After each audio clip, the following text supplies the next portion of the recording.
SRT education में आप लोगों का स्वागत है। आज हम देखेंगे बीए फर्स्ट ईयर एग्जामिनेशन 2021 से related question unit 1 course number 6 लिंग मुद्दे की अवधारणा जेंडर इश्यू की कॉन्सेप्ट।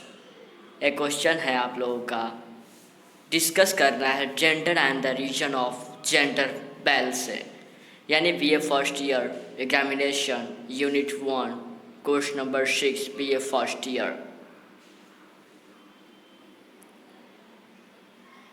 बिहार गवर्नमेंट का एग्ज़ाम है, BRA BU मुजफ्फरपुर से रिलेटेड एक क्वेश्चन आप लोगों का है। पहला क्वेश्चन है हमारे पास, लिंग का अर्थ एवं लिंगीय विभेदन के कारण की विवेचना करें। Discuss the meaning of gender and the reason of the gender बेल। लिंग का अर्थ एवं परिभाषाएं, meaning and the definition of the gender. संसार में प्रायः सभी प्राणियों का आविर्भाव दो रूप में हुआ है, स्त्री और पुरुष। मनुष्य की भी उत्पत्ति दो रूप में हो पाई है, स्त्री और पुरुष, जिसे प्रायः स्त्रीलिंग और पुल्लिंग कहते हैं। स्त्री और पुरुष दोनों के शारीरिक संरक्षण, उनकी अभिलाषाओं, मनोवृत्तियों, रुचियों, कार्यकलापों इत्यादि में अंतर दृष्टिगोचर होता है। लिंग के माध्यम से ही स्त्री या पुरुष का निर्धारण किया जाता है। जैसा कि देखा जाए तो पिता के गुणसूत्र में XY दोनों पाए जाते हैं, जबकि माता में केवल XX गुणसूत्र की मौजूदगी होती है। पिता Y और माता X दोनों का गुणसूत्र XY XX मिलने से कन्या संतान का जन्म होता है, जबकि पिता X और माता X दोनों गुणसूत्र XY के मिलने से क्या बनता है, पुरुष संतान का जन्म होता है। लिंग के निर्धारण में जैविक तत्वों की महत्वपूर्ण भूमिका होती है, परंतु इस हेतु महिला या पुरुष किसी भी की इच्छा का कोई प्रभाव नहीं पड़ता है। फेमिनिस्ट विद्वानों के अनुसार लिंग को स्त्री पुरुष विभेद के सामाजिक संगठन अथवा स्त्री पुरुष के मध्य असमान संबंधों की व्यवस्था के रूप में परिभाषित किया जा सकता है। सुप्रसिद्ध विचारक पेपनेक के अनुसार लिंग स्त्री तथा पुरुष से संबंधित है। जो स्त्री पुरुष की भूमिका को प्राकृतिक आधार पर परिभाषित करने का प्रयास करता है एवं स्त्री पुरुष के विशेषाधिकारों से संबंधित है। सांस्कृतिक एवं तथा ऐतिहासिक आधार पर लिंग समानता शब्द शक्ति संबंधों का कार्य तथा असमानता का सामाजिक संगठन है। लिंगीय विभेद के कारण cause reason of the gender basis. लिंग विभेद के निम्नलिखित कारण हैं। पहला, मान्यताएं एवं परंपराएं, यानी पहला मानता है लोग, परंपरा मानता है। लिंगीय विभेद का एक प्रमुख कारण भारतीय मान्यताओं तथा परंपराओं का है। यहाँ जीवित पुत्र या मुख देखकर पुत्र का मुख देखने से पुण्य एवं नरक से मुक्त का वर्णन तथा श्रद्धा और पिंडादि कार्य पुत्र के हाथ से संपन्न कराने की मान्यता रही है। स्त्रियों को चिंता की अग्नि देने का अधिकार भी नहीं है, जिसके कारण भी पुत्र को महत्व दिया जाता है और वंश को चलाने में भी पुरुषों को ही प्रधान माना जाता है। इस समस्याओं तथा परंपराओं की बेड़ियों में हमारा भारतीय जनमानस, चाहे वह शिक्षित हो या अशिक्षित, पूरी तरह से आबंधित है, जिसके परिणाम स्वरूप बालकों को महत्व दिया जाता है और कहीं कहीं तो बालिकाओं की गर्भ में ही हत्या कर दी जाती है। अधिकांश बालिकाओं को बोझ समझकर ही उनका पालन पोषण किया जाता है तथा सदैव इन्हें पुरुषों की छत्र छाया में जीवन व्यतीत करना पड़ता है। अथर्ववेद में वर्णन आया है कि स्त्री को बाल्यकाल में पिता के अधीन, युवावस्था में पति के अधीन और वृद्धावस्था में पुत्र के अधीन रहना चाहिए।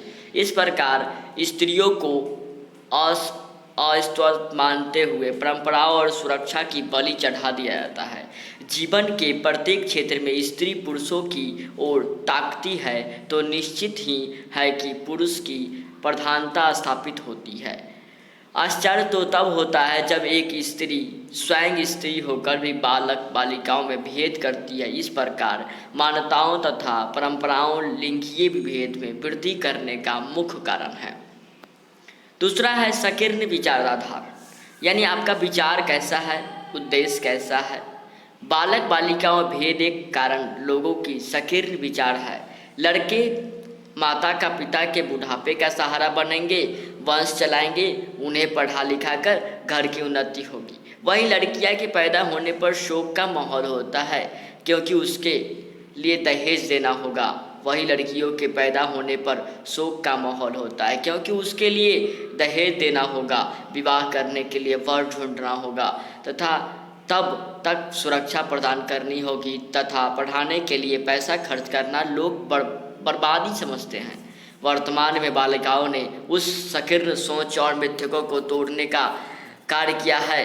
फिर भी बालिकाओं का कार्य क्षेत्र चूल्हे चौके तक ही सीमित माना जाता है और उनकी भागीदारी को स्वीकार नहीं किए जाने के कारण बालकों की अपेक्षा बालिकाओं का महत्व काम आकांक्षा जाता है, जिससे लिंगीय भेदभाव में वृद्धि होती है। तीसरा, जागरूकता का अभाव। जागरूकता के अभाव के कारण ही भी लैंगिक भेदभाव उपजता है। समाज में अभी भी लैंगिक मुद्दों पर जागरूकता की कमी है, जिसके कारण बालक बालिकाओं की देखरेख, शिक्षा तथा पोषण पान स्तन पर भेदभाव किया जाता है। वही जागरूकता समाज में बेटी बेटी एक समान के मंत्र का अनुसरण करते हुए बेटियों का पालन पोषण और शिक्षा दीक्षा स्त्रियों की भांति प्रदान की जाती है। जागरूकता के अभाव में माना जाता है कि स्त्रियों का कार्य क्षेत्र घर की चार दीवारियों के भीतर तक ही सीमित है। अतः उनकी शिक्षा तथा पालन पोषण पर व्यय नहीं किया जाना चाहिए और बौद्धिक रूप से भी वे लड़कों की अपेक्षा कमजोरी होती है। लड़कों की अपेक्षा क्या होती है? कमजोरी होती है। लैंगिक भेदभाव के कारण बालिकाओं के विकास का उचित संबंध नहीं किया जाता है। परिणामतः कंक्लूजन निकलता है कि आर्थिक क्षेत्र में उनकी भागीदारी सुनिश्चित नहीं होने से उनके प्रति लोगों के नज़रियों में भी परिवर्तन नहीं हुए हैं और वे सदैव स्वयं को लड़कों से हीन माना बैठते हैं। अतः बालकों को बालिकाओं की अपेक्षा अधिक प्रदान किया जाता है। अशिक्षा। लैंगिक विभेद में अशिक्षा की भूमिका भी महत्वपूर्ण है। अशिक्षित व्यक्ति परिवार तथा समाज में चले आ रहे मिथकों और अंधविश्वास पर ही कायम रहते हैं तथा बिना सोचे समझे उनका पालन करते रहते हैं। परिणामतः लड़के का महत्व लड़की की अपेक्षा सर्वोपरि मानते हैं। सभी वस्तुओं तथा सुविधाओं पर प्रथम अधिकार बालकों का प्रदान किया जाता है। शिक्षा के द्वारा व्यक्ति एक विचार विमर्श करने लगा है कि लड़कों की भांति लड़कियां प्रत्येक श्रेणी में अग्रणीय भूमिका निभा रही है तथा लड़का लड़की एक समान होते हैं। यदि लड़कियों को समुचित प्रोत्साहन और अवसर प्रदान किए जाए तो वे प्रत्येक क्षेत्र में अग्रणीय भूमिका का निर्वहन कर सकते हैं। पांचवा पॉइंट है इसका आर्थिक तंगी। भारतवर्ष में आर्थिक तंगी से जूझ रहे परिवार की संख्या अत्यधिक है। ऐसे में वे बालिकाओं की अपेक्षा बालकों को संतान के रूप में प्राथमिकता देते हैं, जिससे वे उनके श्रम में हाथ बटाते हैं और आर्थिक जिम्मेदारियों को बोझ बांटने का कार्य करते हैं। परंतु आज की लड़कियां न तो श्रम में अपनी भागीदारियां सुनिश्चित करा पाती है और न ही अशिक्षित होने के कारण आर्थिक जिम्मेदारियां का वहन कर पाती है। लड़कियों को पराया धन समझकर माता पिता रखते हैं तथा जीवन की कमाई का एक बड़ा सा भाग वे लड़की के विवाह में दहेज के रूप में व्यय कर देते हैं तथा लड़के के साथ ऐसा नहीं करना पड़ता। इस प्रकार आर्थिक तंगी से जूझ रहे परिवार में लड़कियों की अपेक्षा लड़कों की कामना की जाती है, जिससे लैंगिक विभेदन पनपता है। सरकारी उदासीनता। लिंगीय विभेद बढ़ने में सरकारी उदासीनता भी एक कारक है। सरकार लिंग में भेदभाव करने वालों के साथ सख्त कार्रवाई नहीं करती है और चोरी छुपे चिकित्सालय और निजी क्लिनिक पर भ्रूण की जांच तथा कन्या भ्रूण हत्या का कार्य अवैध रूप से चल रहा है। सार्वजनिक स्थलों तथा सरकारी ऑफिसों में भी महिलाओं को पुरुषों की अपेक्षा हे दृष्टि जाता है और उनमें व्याप्त असुरक्षा के भाव को समाप्त करने की अपेक्षा उसमें वृद्धि करने का कार्य किया जाता है, जिससे लैंगिक विवेचना में वृद्धि होती है। सांस्कृतिक कुप्रथा। भारतीय संस्कृति प्राचीन काल से ही पुरुष प्रधान रही है। यद्यपि अपवाद स्वरूप कुछ सशक्त स्त्रियों विदुषियों के उदाहरण आवश्यक प्राप्त होते हैं, परंतु इतिहास साक्षी है कि सीता और द्रौपदी जैसी स्त्रियों को भी स्त्री होने का परिणाम भुगतना पड़ा था। भारतीय संस्कृति में धार्मिक तथा यज्ञीय कार्यों में भी पुरुष की उत्पत्ति अपरिहार्य है और कुछ कार्यों को तो स्त्रियों को करने का भी निषेध है। ऐसा स्थिति में पुरुष प्रधान हो जाता है और स्त्री का स्थान गौण। यह स्थिति किसी एक वर्ग या समुदाय के स्त्री पुरुषों की न होकर समग्र स्त्रियों की बनकर लिंगीय समस्या का रूप धारण कर लेती है। 8वां पॉइंट है सामाजिक कुप्रथाएं। भारतीय समाज सूचना और तकनीकी के इस युग में भी तमाम प्रकार की कुप्रथाओं और अंधविश्वासों से भरा पड़ा है। भारतीय समाज की कुछ कुप्रथाएं निम्नलिखित प्रकार हैं। पहला, दहेज प्रथा। एक ऐसी कुप्रथा है जिसकी जड़ें भारतीय समाज में दिनों दिन गहरी होती जा रही है। समाज में अग्रणी कही जाने वाली जातियों में यह प्रथा चरम सीमा पर है, तो भोले भोले आदिवासी समाज में भी यह कुरीतियाँ धीरे धीरे अपने पैर पसार रही है। लड़की का जन्म होते ही माता पिता और परिवार को उसके विवाह का दहेज की चिंता खाई जाती है। इस कुप्रथा के कारण भी लोग लड़कियों को नहीं चाहते हैं वे जन्म ले। कन्या कुप्रथा जैसी कि कुरीतियाँ भारत में सभ्य और शिक्षित वर्गों के मध्य फैल रही है, जिससे जन्म लेने से पूर्व की बेटी को मार दिया जाता है तथा बेटे वाले लोग समाज में सीना तान कर चलते हैं, जिससे अन्य लोगों को भी बेटी के प्रति उदासीनता का भाव उपजता है। तीसरा पॉइंट कहता है इसका बाल विवाह। भारत में यद्यपि लड़कियों की विवाह की आयु का निर्धारण 18 वर्ष कर दिया गया है, फिर भी कुछ समुदायों में कन्या जो रजोधर्म युवक न हुई हो उसके कन्यादान को अच्छा माना जाता है। इधर लड़की की विदाई होती है और दूसरी ओर उसके विद्यालय जीवन की भी विदाई हो जाती है और उनका कार्य केवल घर गृहस्थी तक सीमित रह जाता है, जो कोई उत्पादक कार्य यानी प्रोडक्टिव वर्क नहीं माना जाता है। अतः बालकों और पुरुषों को अधिक महत्व प्रदान किया जाता है, जिससे कि लैंगिक विभेद बढ़ता है।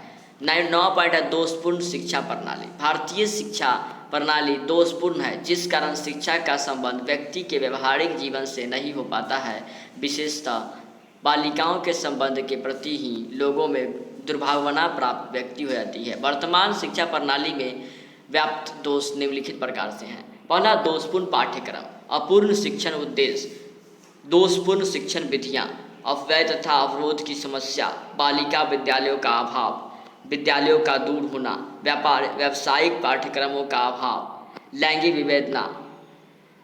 विद्यालयों के प्रचलित पाठ्यक्रम नितांत षड्यंत्र और दोषपूर्ण है तथा बालिकाओं की अभिरुचि का ध्यान भी पाठ्यक्रम में नहीं रखा जाता है, जिससे बालिकाओं में पढ़ाई के प्रति अरुचि की भावना जागृत हो जाती है। शिक्षा के उद्देश्य भारतीय समाज तथा आवश्यकताओं के अनुरूप न होने के कारण भी बालिकाओं के लिए शिक्षा उद्देश्यहीन माना जाता है। शिक्षण विधियाँ निष्क्रिय तथा एक पक्षीय है, जिस कारण शिक्षा ग्रहण करने में बालिकाओं को रुचि नहीं होती है। अपव्यय तथा अवरोध शिक्षक व्यवस्था में व्याप्त दोषों के कारण होते हैं। तो हम लोग आज पढ़ रहे थे लिंग से संबंधित लिंग का अर्थ और एवं लिंगीय विभेदन के कारण की विवेचना कर रहे थे।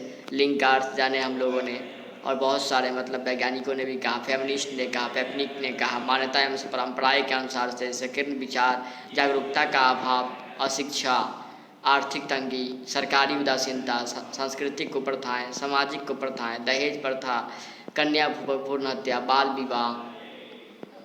विवाह हुआ, उसका दोषपूर्ण शिक्षा प्रणाली, ये सब इम्पोर्टेंट स्टेज में पॉइंट डालना था लिंग से संबंधित। यह क्वेश्चन नंबर 5, क्वेश्चन नंबर 6 था, माने यूनिट नंबर 4, यूनिट नंबर 1 और कोर्स नंबर 6 था BA फर्स्ट ईयर के लिए। तो आज के लिए बस इतना ही वीडियो। आप लोगों को धन्यवाद। It's okay, thanks.